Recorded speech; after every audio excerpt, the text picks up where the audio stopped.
Hey there, welcome back. So this will be part 2 to the Big Daddy lecture that I completed. If you want to check out part 1 or you haven't checked it out yet for whatever reason and you're watching this, I will leave a card up here somewhere. So anyway, let's get to it. No background music this time, just straight up my voice. So let me start this real quick.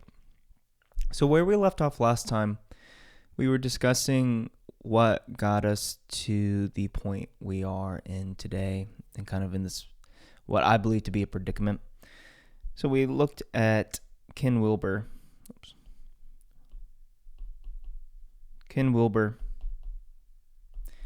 We looked at his developmental model.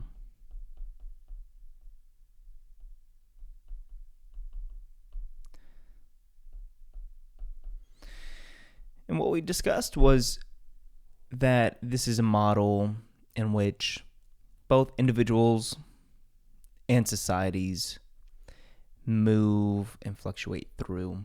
So the culture may shift, and because these are growth hierarchies, they will naturally have elements of previous stages within them, right? So if we are in the modern stage, that's going to include elements from the mythic and the archaic stages, just as an example.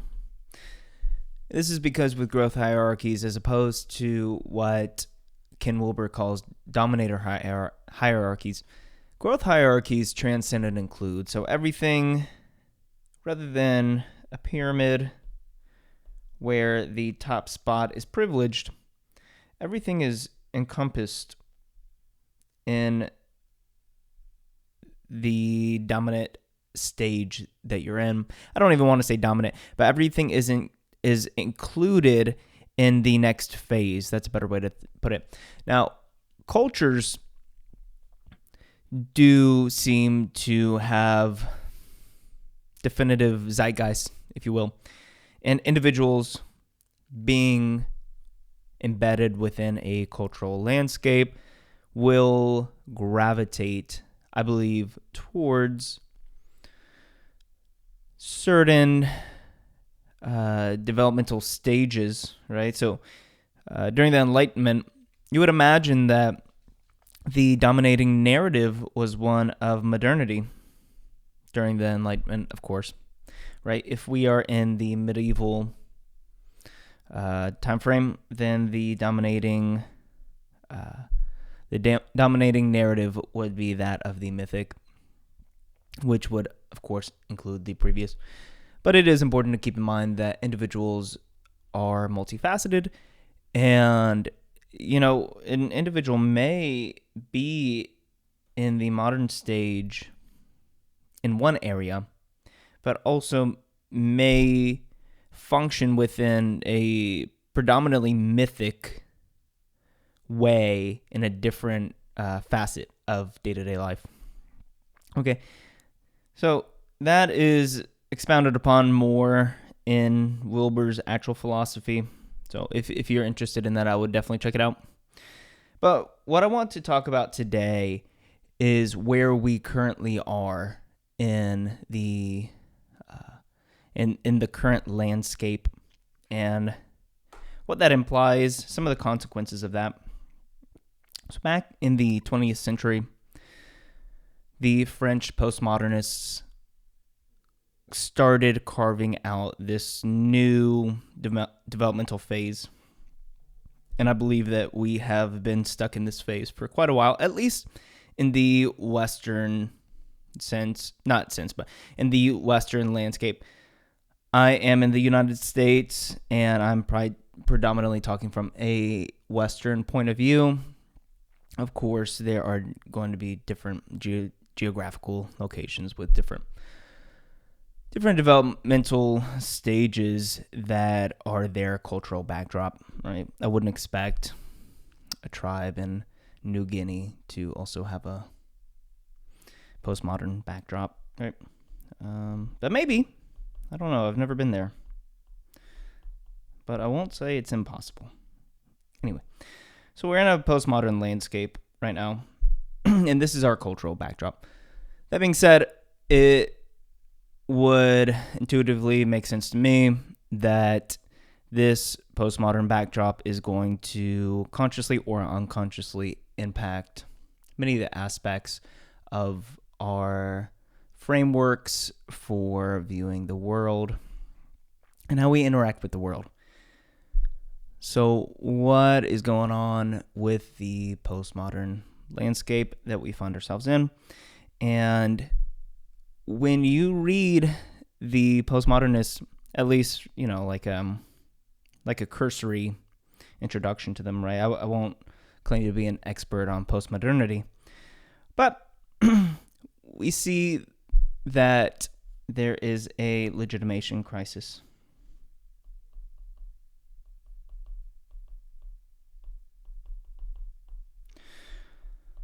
All right. So there is a crisis in legitimizing what we have come to know as the real, both external and internal. And that's a very important development in the postmodern landscape. So we got bits and pieces of this in earlier thinkers, right? And I would say that even going back as far as, right, I think Schopenhauer is probably a predecessor to Freud in that the conscious ego is not at the forefront of action. So with Schopenhauer, right, there was the will. This was this kind of force that propels.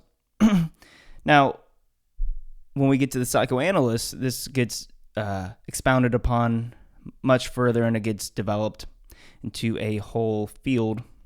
Not that the psychoanalysts were postmoderns, but this starts to show a breakdown, and this is going to be important for postmodernity. So let's go back. I guess before I get ahead of myself, let's look at this internal versus external.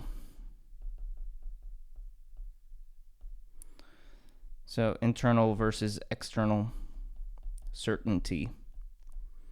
And this is where anxiety really plays a role. So as you remember from the previous video, I was discussing how as we move through the developmental landscape and we get to modernity, we are trying to have an emphasis on objectivity. And this objectivity is what allows us, at least in the modern stage, when we get to scientific endeavors, what we're able to do with science is manipulate and control. So we understand different facets of the external world, and we are able to manipulate and control nature itself. And this breakdown further creates the juxtaposition between subjective and objective, right? So what science does is control. And it controls nature. So it controls nature. And this is that bird's eye view. So this is part of relieving anxiety, because if we're able to control nature, then there is some semblance of certainty. It's fictitious. And I think that it's a very comfortable fiction to tell ourselves that we have mastery over nature. And in some assets, of course, right, technological advances have certainly aided in this control of nature. But ultimately, we are still uncertain. And this is This is anxiety, the uncertainty. So with science, what we wanted to do is control nature, and we created a distinction between, well, the distinction between subject and object was first discovered in the mythic stage with the Abrahamic religions. When man is made in the image of God, man is removed from nature already from the get-go, and man is closer to God in an objective stance, but man is still a subject. But as we move into the modern stage, man is able to further objectify themselves as they look down into nature in order to manipulate and control. Okay? So, we had this kind of like pseudo certainty of the external world. And even with practices from Skinner and the behaviorists, we also had that somewhat in the internal world. Even if we didn't have that per se in the internal world, let's say you weren't a big fan of Skinner,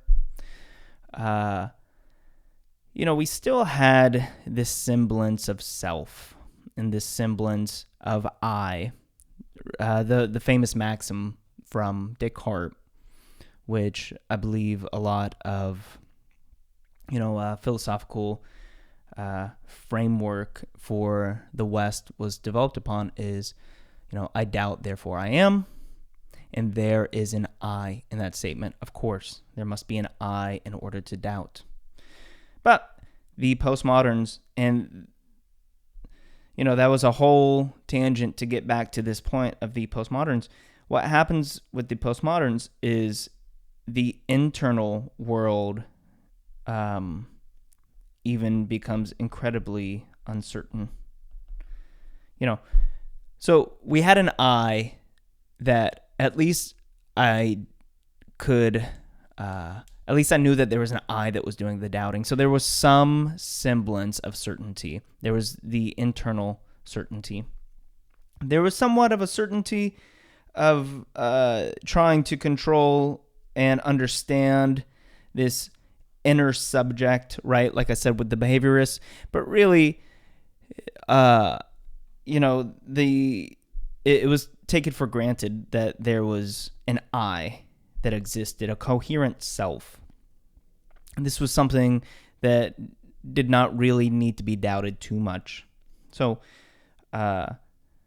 the I in the internal, which is our most intimate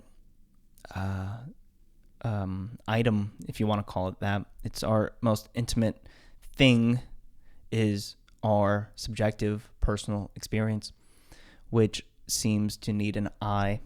However, the postmoderns come around, and the I is slowly stripped away. The I is contingent upon social settings. It's contingent upon language. It's contingent upon consumption too, right? So when you get to thinkers like Baudrillard, right, what constitutes the I in the sense of self is really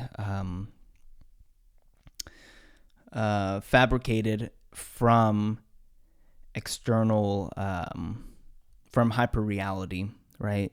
So, I guess to not go too deep into this, but just as an example of this, if I believe that what makes a good person is the person that goes out, is able to benefit others, is able to be a kind person, X, Y, and Z.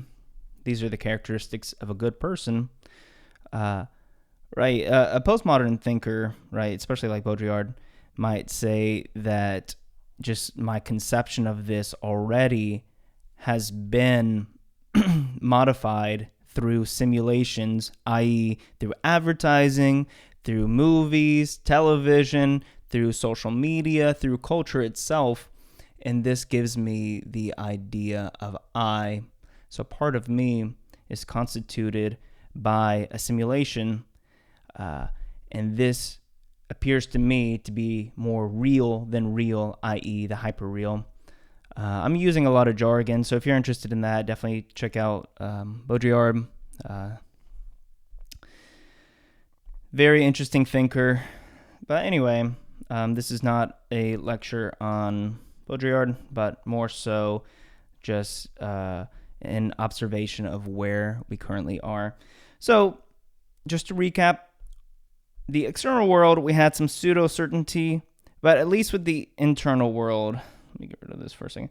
At least with the internal world, we did have certainty, through Descartes in the Western tradition, we had an I. We had a coherent self. Now the postmoderns come along, and part of postmodernity is just taking that out. Okay, I don't know what that was. But part of that, there you go, is dismantling the conception of the I, our most sacred, intimate wellspring of knowledge, right? Subjective experience. So we don't have internal, nor do we have external.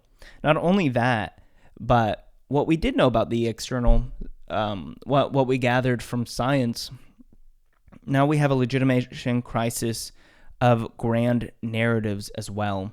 So if a great primer on postmodernity is The Postmodern Condition by Lyotard. And what Lyotard argues is that grand narratives that used to be able to undergird society, undergird culture,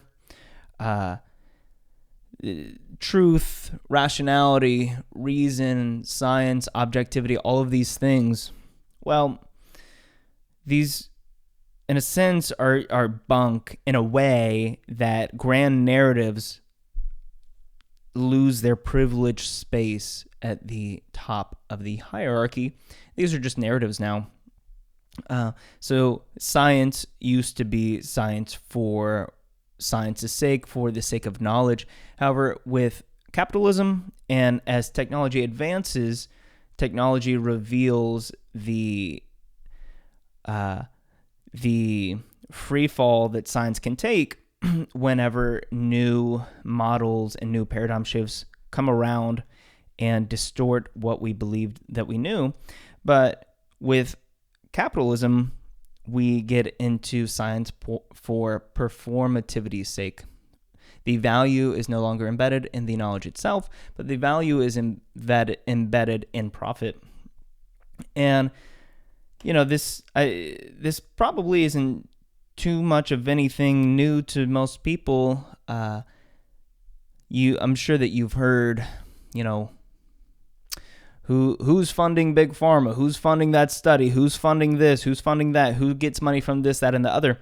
So science now, as a practice of developing information, is now a method of making profit, right? So this has delegitimized science, and as a grand narrative, it has shifted into just another competing narrative. Lyotard even mentions how now narrative is used in order to legitimize science, in the sense that when we look at humans going to the moon, it is a great tale of bravery and travel to the final frontier, and it's in narrative form that gives impetus to science in order to propel it. So we have we have delegitimized the internal self.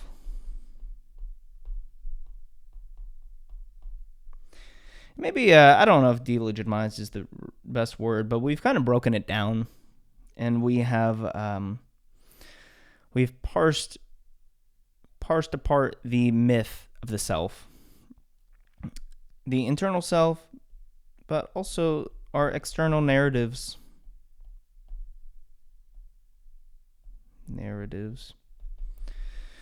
And these were things that undergirded society and knowledge itself and how we viewed reality, really. So what was true is that which corresponds with reality. I would say that's kind of a layman's correspondence theory of truth, right?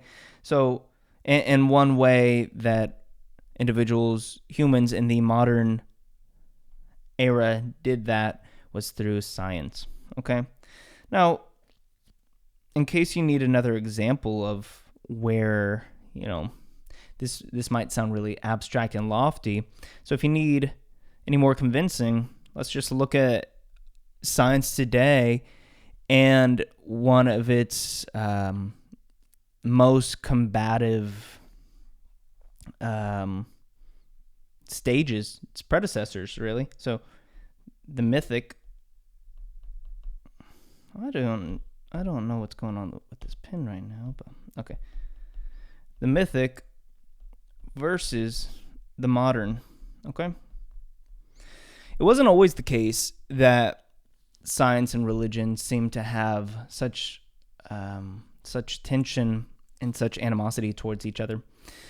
A lot of the early scientists, we can look at Newton, Galileo, Copernicus,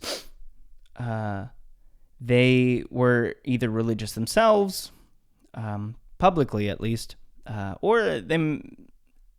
And in addition, oftentimes science was funded through the church, right? So, through the Catholic Church.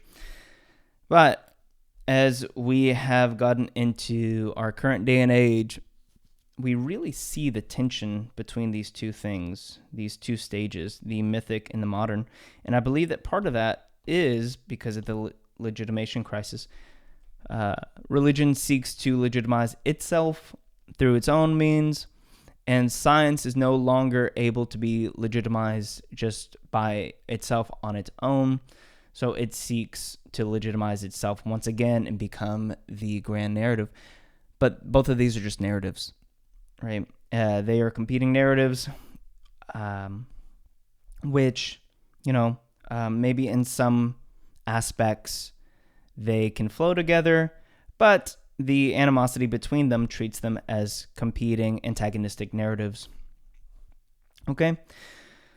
So we're in the postmodern. I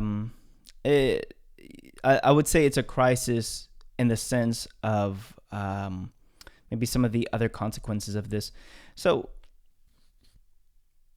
of course, we see that with this lack of certainty that we have with the internal and the external, this is just an amplifier for anxiety.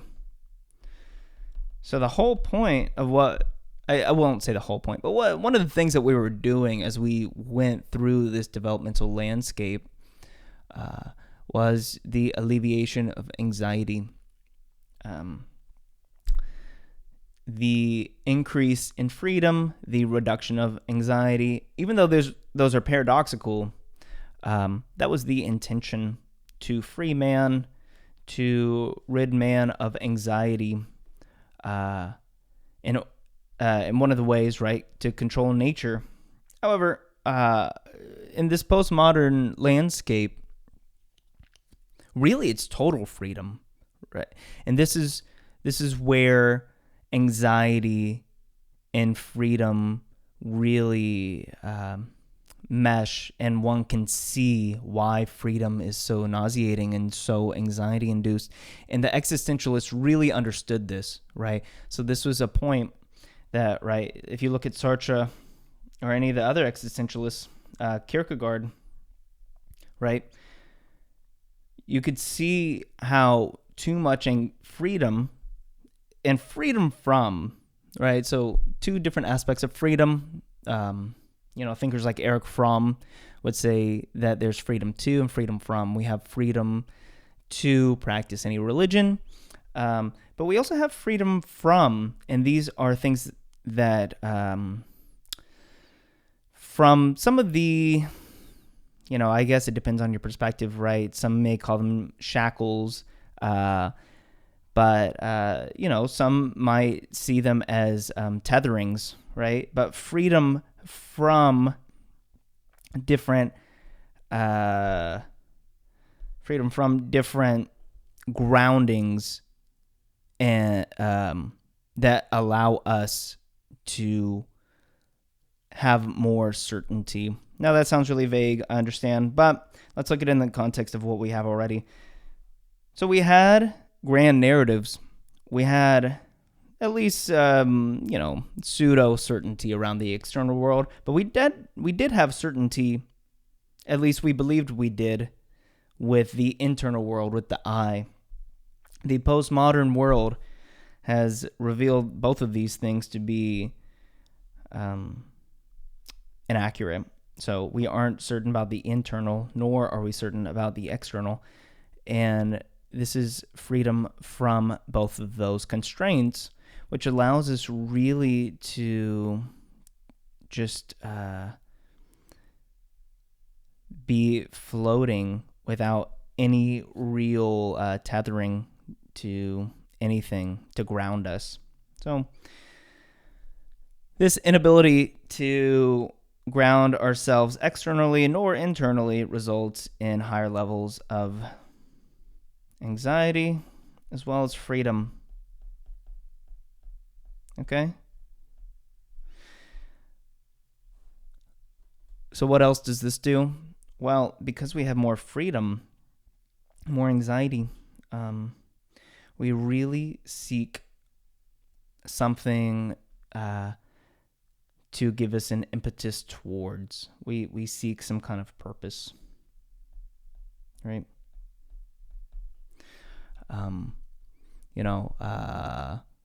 Right? Thinkers like Viktor Frankl or even Nietzsche would say that, man with purpose can survive any suffering.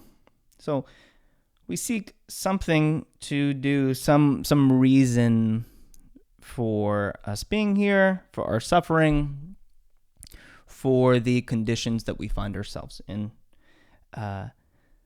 This doesn't take much convincing. People want a meaningful life. Part of meaning for most individuals would be some kind of purpose, some reason for being here, something to do. Okay? So we really want meaning.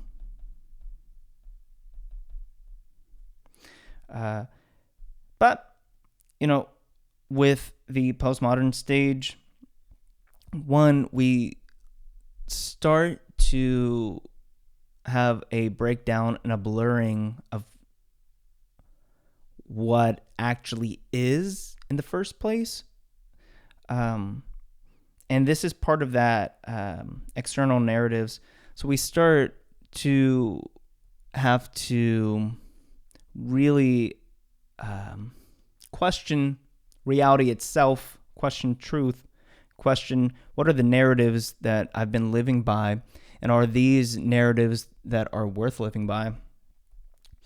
And then we don't even really know about ourselves, and we don't really have a coherent I anymore, at least one that isn't constructed externally. Okay? So a meaning crisis emerges as we have this deconstruction, right? So a lot of postmodernity, one of the criticisms of postmodern, but one of the criticisms of postmodernity, is the deconstruction of postmodernity, the deconstruction of truth, and the ability to even really speak, right? Any critic of the postmoderns, right? It's very easy to ask if any statement is definitive, if it's absolute, is it true? And this is because we start to get the blurrings of truth when we get to the postmodern stage, because it's a stage all about deconstruction. So postmodernity,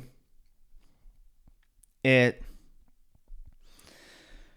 not only obscures meaning and purpose in life, but it also cuts us off from all the earlier stages, right? So just to remind you, we had the postmodern stage, We had the modern stage. We had the mythic stage. We had the magic stage. And then archaic. Okay. There's a stage above this, but for our purposes, we will end it on postmodern. We also have in Wilber's, of course, there are integral stages. Okay. But that is for another video. But these are supposed to be growth hierarchies where, at the magic stage, archaic is transcended and included. At the mythic, both magic and archaic are transcended and included in that stage.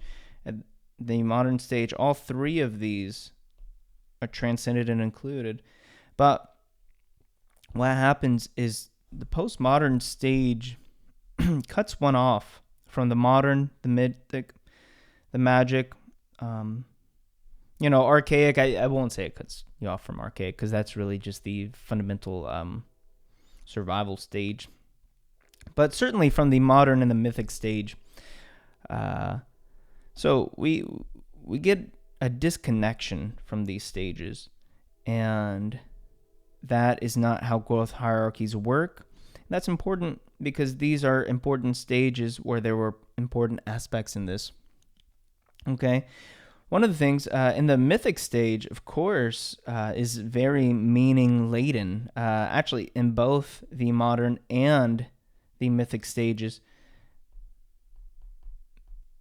meaning is more bountiful in these stages. Okay? So, we become alienated in this stage. Okay? The postmodern thinker has alienated man from himself, from nature, from meaning, from most things. So we see the maximum amount of freedom in the postmodern stage. So what do? Well, this is where more of my conceptualizations come into play. And above this, we have the modern stage. I'm just going to write that there. We will discuss that next time. But often what happens at this postmodern stage is we have self-imposed authoritative structures. Oh, man. Okay.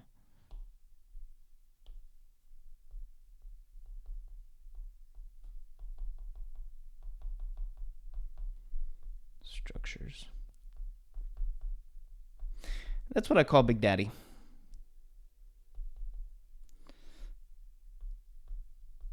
Okay. So, in this postmodern stage, this is the cultural backdrop. So not everyone will be a postmodern, but we are in this culture, and being embedded in this culture, does leave us wanting. It leaves us with higher anxiety, higher freedom, and less meaning and purpose. So, in order for one to be able to function in this postmodern stage, consciously or unconsciously, what happens is individuals seek out meaning. They seek out meaning, purpose. They actually seek out a reduction in freedom.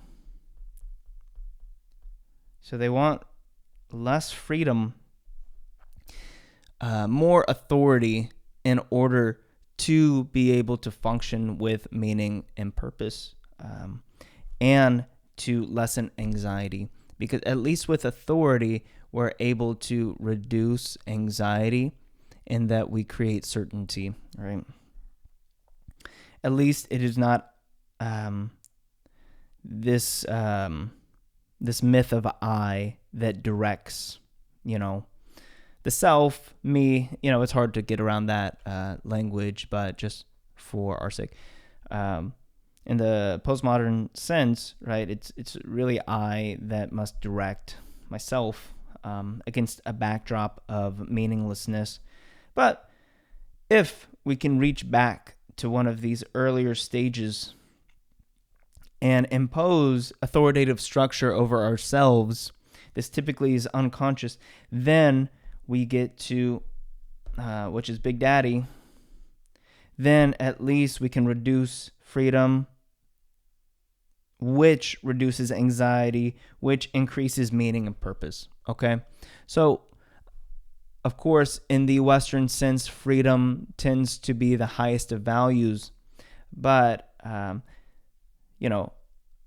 ironically, this is what creates the most anxiety and where one would want to impose authoritative structures over oneself.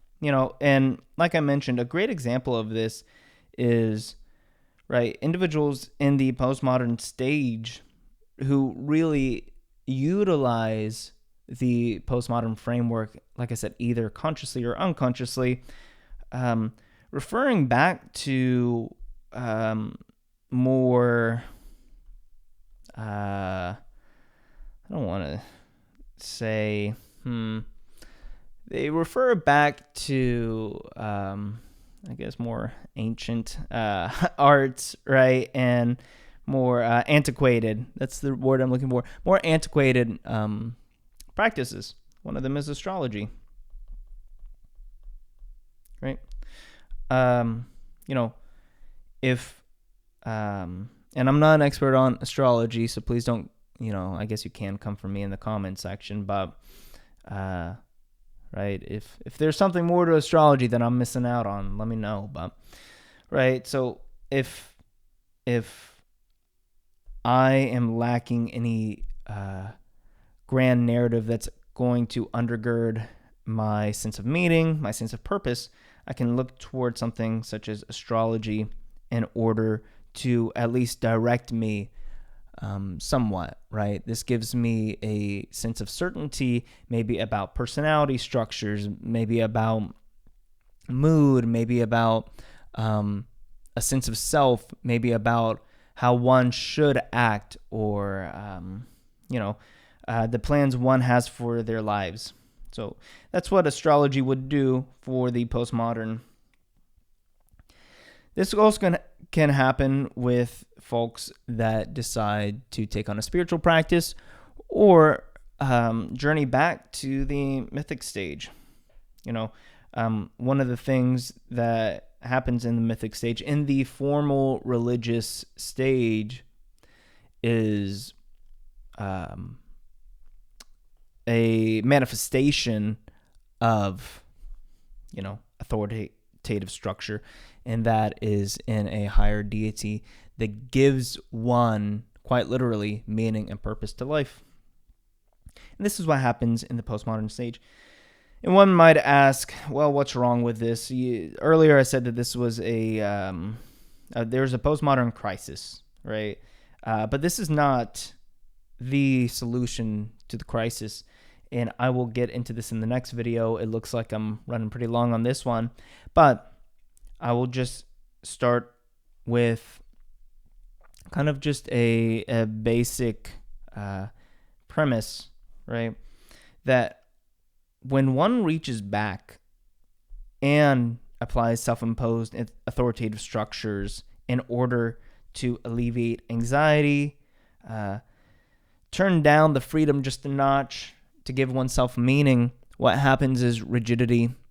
What happens is a static clinging to this, right? It's better to put yourself in some kind of lifeboat rather than be drowning in this sea of chaos, in this sea of freedom, and this lack of meaning. So one becomes rigid when you do this. When you reach into when you're at the postmodern stage, consciously or unconsciously, and impose these authoritative structures, one becomes rigid in order to alleviate all of the anxiety, right? Because that's been what we've been wanting to do the whole time, is to get rid of the anxiety, right? So we really put the leash on ourselves in order to alleviate anxiety, and we become rigid. I guess I'll end it with this. I'm a big fan of the psychoanalysts. Most famous, bit from the most famous psychoanalyst is Freud and his Oedipus complex. So, in the myth of Oedipus, it was detailed in it was his fate that he would one day marry his mother and slay his father. Though he tried to avoid this fate, his attempt to avoid it only led to his destiny of slaying his father and marrying his mother. Afterwards, Oedipus ripped out his eyeballs. Okay? So, this is a very famous, and I'm really going over it really briefly, but this is a very famous, tidbit from Freud. This detailed the psychosexual frustrations of the infant and the development of the infant as one that wants to have sex with the mother and kill the father. Though I do not agree with that, I do think that a reinterpretation of the Edipal myth is in order for this new conception of individuals in society. And rather than the desire to kill one's father and marry one's mother, the slaying of the father is the taking over of the earlier stage, the earlier developmental stage. So the father in the Oedipal myth would represent structure and authority. The mother is one's disposition towards life and one's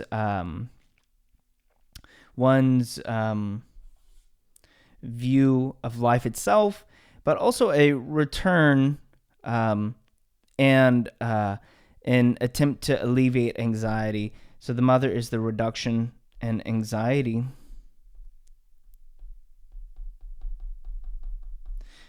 And the perspective. I don't know if you guys are going to be able to read this handwriting. It's so bad. Perspective on life. Oh my gosh, what am I doing? Life. Right. So the slaying of the father is the destruction of authoritative structure. However, in the Oedipal myth, Oedipus takes on that role himself. So he imposes upon himself authoritative structure. And this was an attempt to return back to an earlier state of less anxiety, less freedom, and really represents the perspective on life itself with the marrying of the mother.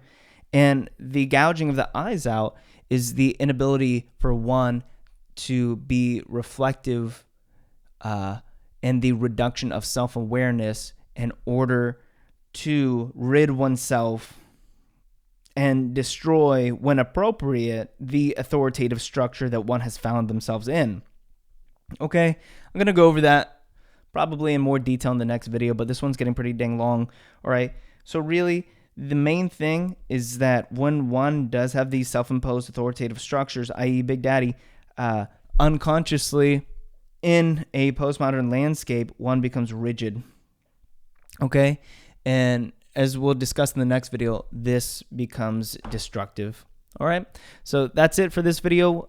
Like, comment, and subscribe. And if you made it this far, kudos to you, because I believe it's coming up on like 45 minutes almost. I think it's almost at 44. Anyway, all right. Well, I will be back with part 3. So if you had any questions or anything, definitely leave comments down below. And I look forward to the next video.